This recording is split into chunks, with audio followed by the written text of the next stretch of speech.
Part 3. How to be about it. Too many choices.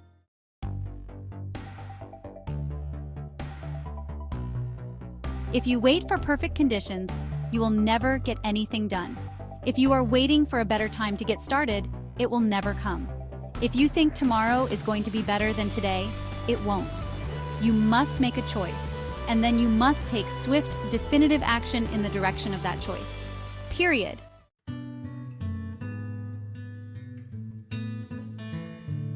Epictetus said, "It's not what happens to you, but how you react to it that matters."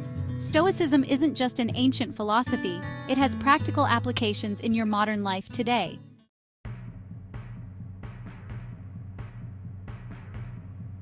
What are you choosing? Every morning we wake up and are immediately faced with choices. From the moment we open our eyes, we decide how we want to greet the day. Will we hit the snooze button or get up and seize the moment?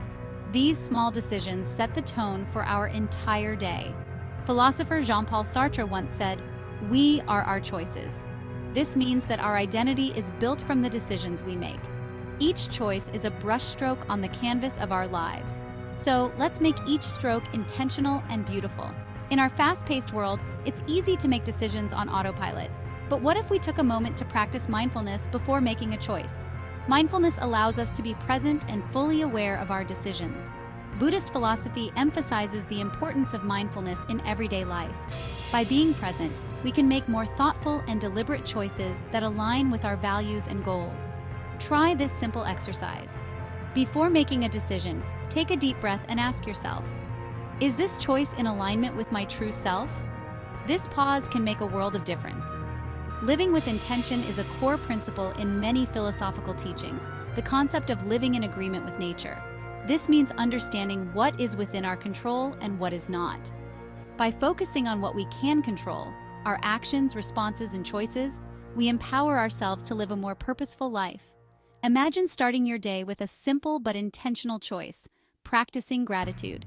Take a moment each morning to reflect on what you're thankful for. This small practice can shift your perspective and set a positive tone for your day. Can you remember a time when you were all in on something?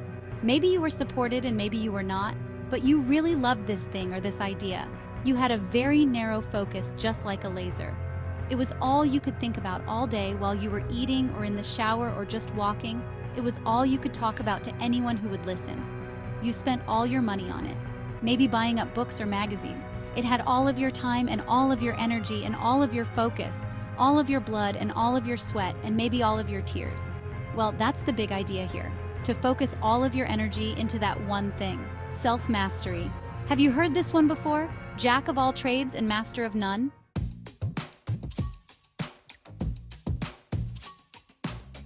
A master becomes a master of her craft because it's all that she does all day, every day in and day out. Look around at anyone who is at the top of any field. You never see a pilot traipsing through the airport flying planes on Monday, Wednesday, and Friday, and then walking around a hospital doing brain surgeries on Tuesday, Thursday. Now, if you want to become a shipmaster and a medical doctor, yes, you could do that, but not in the same day. They are both specialized in knowledge and training. You can have it all, just not at the same time. You must make choices, because in order to truly become a master, you need focus. Great athletes don't win medals at tennis and swimming. They choose and focus on one over the other, and then they master that. So, are you going to go all in on something or just do the bare minimum at everything? Remember, I said that you cannot turn left and turn right at the same time. You cannot be a winner and a quitter at the same time. You must choose one over the other. The choice to master yourself, focus on yourself, better yourself, change yourself, evolve yourself is always the right choice. Stop looking at other people for validation. They are not any smarter than you are. You put people on too high of a pedestal. Give others too much of your time and energy only to gain nothing in return. I work diligently to keep the squares out of my circle. Derek and Denise Downer are not invited to my party. I don't do depressed. I put ice cream in my coffee. The power of why. Listen.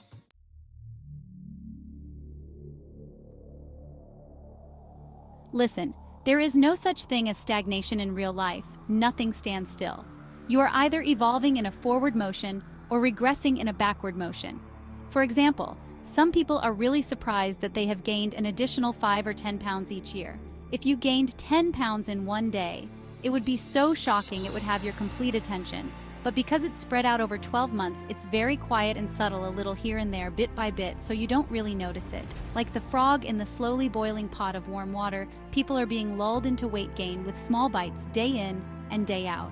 So ask yourself, what are you doing? What are you doing? What are you doing day in and day out? Over and over and over again. Now ask yourself simply, why? You persist in your efforts to earn money. Why? Because you want to continue to have food, clothing, and shelter, and these things generally must be paid for. You persist in eating one or more meals each day because your body requires fuel to run on. You persist in cleaning and washing yourself because it doesn't feel very good to be dirty or smelly. You persist in brushing your teeth at least once a day because you understand that a professional cleaning twice a year is not enough to keep your teeth clean. There are real reasons why you persist in doing the things that you do each day. If you wanted, you could make a conscious choice not to do any of these things. You could live in a tent, get clothes from a charity and food from a food bank. You could stop taking a shower and brushing your teeth and spend your time sleeping all day. If you are watching this, it is not likely that you would, and I'm certainly not saying that you should. What I'm saying is that you absolutely could, chose to do that if you wanted to. Choice, the act of selecting or making a decision when faced with two or more possibilities. Why do you prefer coffee over tea?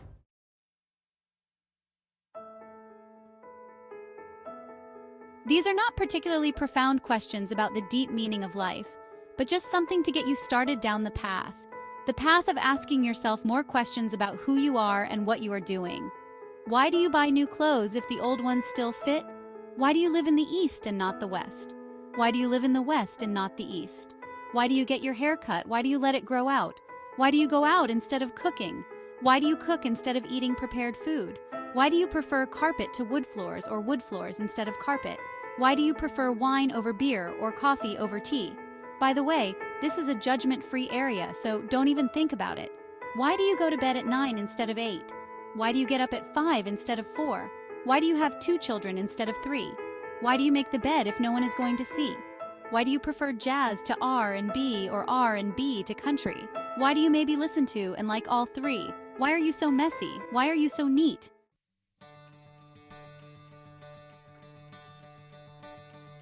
Again, with the power of why. Ask yourself as a part of mastery, why do you believe the things that you believe? Ask yourself as a part of mastery, why do you behave in the ways that you behave? Ask yourself as part of mastery, what have you become and how did you become it? Choice, the act of selecting or making a decision when faced with 2 or more possibilities. Why do you prefer coffee over tea? This is not a particularly hard question, and in a very real sense, you could have both.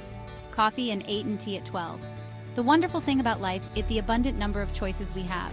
Sometimes those choices can be too many and may overwhelm us with what is the correct choice to make. If it is true that you can be or do or have anything, well, that is a very wide range of options. Each choice that you make is significant. Every choice that you make is life-changing. Each decision is destiny. Choose wisely. Let's just pause here for a moment. I see you trying to give from an empty or half-empty cup. This is flawed thinking. Your cup must run over exceedingly, and then and only then can you give freely from the excess. If your cup is half full and you give half away now, you only have a quarter cup, and you will resent the recipient of your goodwill because you also are suffering, even though you pretend that you are not. It is much wiser to keep your half cup and continue to fill it to the top, and when it begins to run over, then and only then can you give and give and give and give as much as you like without jeopardizing your own stability. Be selfish. It makes you a better person. People see me and wonder, why is she always smiling, always full of so much joy? It is because all my needs are met. I am not deficient in any area. I have more than enough. I am not suffering with lack. I am pleased with the joy of living and giving. Your goal is to start wherever you are and build up momentum over some amount of time until you become an unstoppable force of nature. Just like the snowball rolling downhill, you will start out small, but as you move along, you will grow bigger, faster, and stronger until you can roll over the rest of your goals almost effortlessly.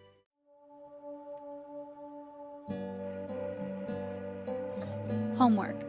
Where are 3 places you could go in one day? Write them down. Example. You could visit a museum in one day. Breathe deeply. Exhale fully. Imagine yourself as the stoic warrior and feel the control and the calmness within you. Tell yourself repeatedly that you are winning at life. Winners never quit because that would make them a quitter. You can't be both. Until next time, remember our slogan: work hard, play harder.